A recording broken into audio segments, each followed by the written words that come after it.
instant. Mais d'abord, l'édito écho sur Europe 1. Bonjour Nicolas Bouzou. Bonjour Dimitri, bonjour Anissa. On va parler Bonjour. d'intelligence artificielle. ChatGPT a été lancé il y a moins d'un an par l'entreprise américaine OpenAI. Est-ce qu'on peut dire, avec le peu de recul qu'on a, que c'est une révolution Mais technologique? oui, écoutez, vraiment. Alors, cette application, elle est déjà utilisée par 100 millions de personnes dans le monde et c'est vrai qu'elle a fait des progrès très visibles depuis un an. Un vrai signe de progrès, elle analyse désormais des images et elle comprend ce qui est drôle ou tragique. Et ça, c'est un vrai test de capacité à copier le cerveau humain. Je vous donne un exemple. Je lui ai montré hier soir un dessin récent de Xavier Gors. Vous connaissez le dessinateur Xavier Gors, où l'on voit un pingouin qui tient un drapeau de l'ONU et qui dit à un autre pingouin: mais si, c'est utile, c'est un joli mouchoir pour pleurer les drames du monde. Voilà. Alors je demande à ChatGPT de m'expliquer ça et il me dit, j'ouvre les guillemets, le tragicomique réside dans l'utilisation ironique du drapeau de l'ONU qui représente une organisation créée pour promouvoir la paix.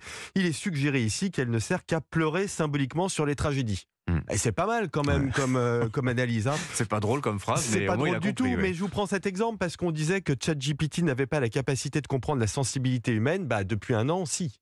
Alors à propos d'IA, Elon Musk a annoncé cette semaine le lancement d'une intelligence artificielle concurrente à Oui, ChatGPT, rattachée donc à X, c'est-à-dire Twitter, Oui. et elle s'appellera, cette IA, Grok. Grok, ouais. Alors, ce qu'il faut comprendre, c'est à quel point la concurrence dans le domaine de l'intelligence artificielle est intense.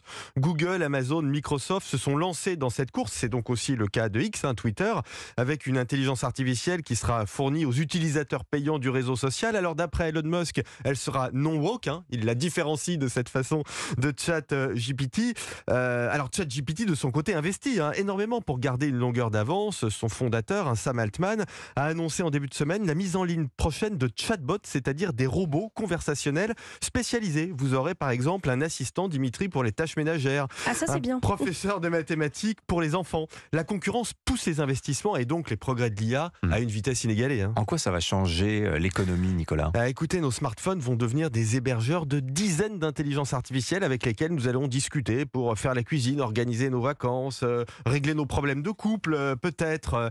Les applications un peu passives telles qu'on les connaît aujourd'hui, elles vont devenir des friches industrielles virtuelles. On entre vraiment dans le nouvel âge de la révolution numérique, l'âge de la conversation avec l'intelligence artificielle, l'interaction humain-machine. Alors, ça va pas supprimer le travail, et tant mieux, mais ça va nous donner plein de possibilités de coopération avec la machine. Je vous promets, ça va être passionnant. Signature Europe 1, Nicolas Bouzou. Merci Nicolas, À demain. 7h22.